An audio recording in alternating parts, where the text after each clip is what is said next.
In a beautiful corner of northeast India lies a state called Manipur. For over a year now, this land of green hills and lush valleys has been torn apart by a terrible conflict. Since May of 2023, a shadow of violence has fallen over its people, turning neighbors into enemies. This is not a story from a distant land. It is a crisis unfolding within our own country, a deep wound that refuses to heal. The fighting has split the state, creating invisible borders of fear and mistrust. It is a story of two communities whose shared history has been tragically overshadowed by a brutal present, leaving scars that may last for generations. The conflict is mainly between two groups, the Meitei community and the Kuki-Zo communities. The Meiteis are the largest community in Manipur and mostly live in the Imphal Valley. The majority of them are Hindu. The Kuki-Zo people are a collection of tribes who are largely Christian and live in the surrounding hill districts. For many years, these communities lived alongside each other, sharing markets, schools, and daily life. But old tensions over land, resources, and political power have always simmered just beneath the surface, waiting for a spark to ignite a firestorm of anger and resentment. The fighting began on May 3rd, 2023. A protest was organized by tribal groups, including the Kuki-Zo people. They were demonstrating against a court order that suggested giving the Meitei community scheduled tribe status. The Kuki-Zo feared that this would allow the Meiteis, who are already dominant, to buy land in the hills, which had been protected for the tribes. The protests turned violent, and soon the entire state was engulfed in flames. What started as a protest quickly spiraled into a cycle of brutal attacks and revenge killings, shattering the fragile peace of Manipur. This conflict is more than just a fight over a legal status. It is fueled by deep-seated fears and historical grievances. The Meitei community feels they are being pushed out of their own land, while the Kuki-Zo community fears losing their cultural identity and ancestral lands. Both sides have armed themselves, forming vigilante groups to protect their villages. The state is now physically divided. The valley is controlled by the Meiteis, and the hills are controlled by the Kuki-Zo. A buffer zone manned by central security forces separates them, a stark symbol of a broken society. The numbers from Manipur tell a heartbreaking story of immense human suffering.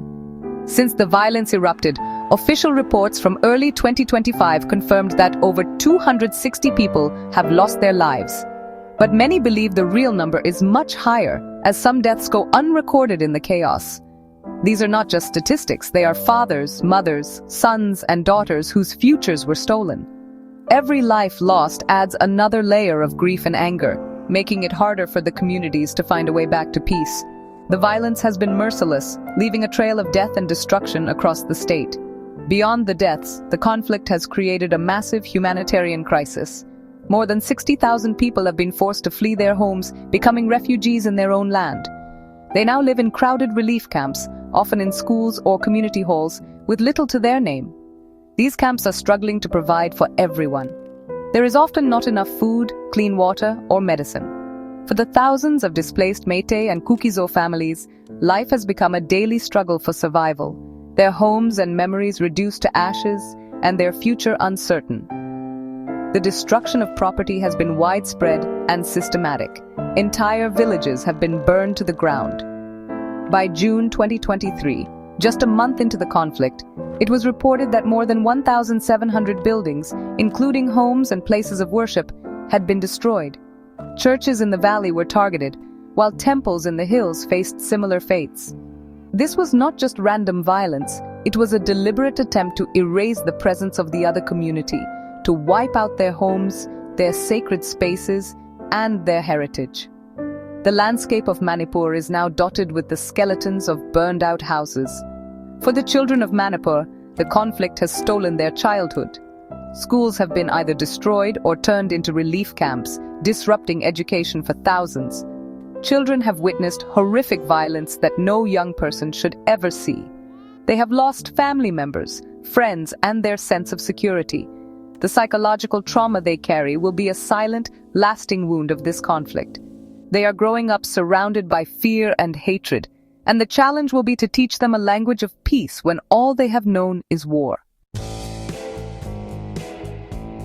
In this brutal conflict, women's bodies have been turned into a battlefield. Violence against women, particularly Kuki-Zo women, has been used as a weapon of war to terrorize and humiliate the entire community. There have been horrifying reports of mass rape and sexual assault committed by mobs.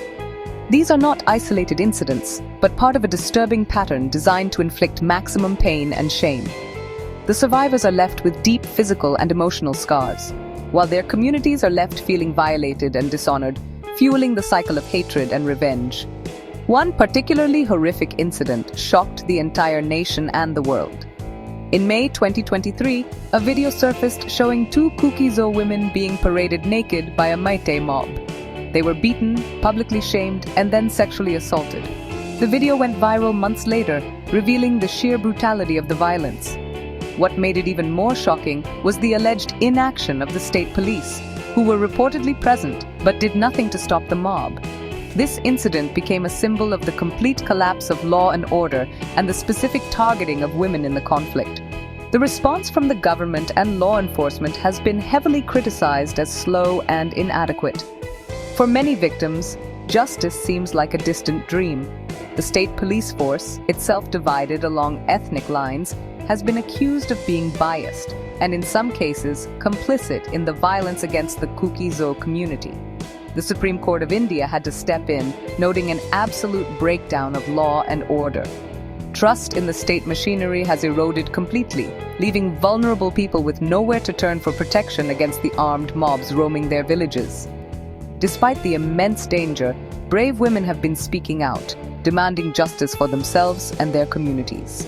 They have shared their stories of survival, becoming powerful voices against the violence. Activists and women's groups are working on the ground, providing support to survivors and documenting the atrocities. Their courage in the face of such horror is a small but powerful light in the darkness. They are fighting not just for justice for the crimes committed, but for a future where women are no longer used as pawns in a violent conflict. The response from the government, both at the state and central levels, has been criticized for being too little, too late. For weeks after the violence began, there was a deafening silence from the country's top leadership. The state government, led by Chief Minister N. Biren Singh before President's rule was imposed in February 2025, was accused of openly favoring the Meitei community. This perceived bias destroyed any hope of the state government acting as a fair mediator. Thousands of weapons were looted from police armories, many of which are still in the hands of civilian mobs, making the situation even more dangerous. Achieving peace in Manipur is a monumental challenge. The trust between the Meitei and Kuki-Zo communities is completely broken. The Kuki-Zo groups are now demanding a separate administration, arguing that they can never be safe again within a Manipur dominated by the Meiteis. The Meitei groups, on the other hand, are fiercely opposed to any division of the state's territory. This fundamental disagreement makes any conversation about peace incredibly difficult. Peace committees have been formed, but they have failed because representatives from one or both sides have refused to participate, showing just how deep the division runs.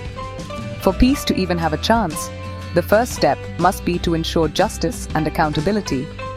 The people who have committed horrific crimes, including murder and sexual violence, must be brought to court. The victims need to see that the law applies to everyone, regardless of their ethnicity.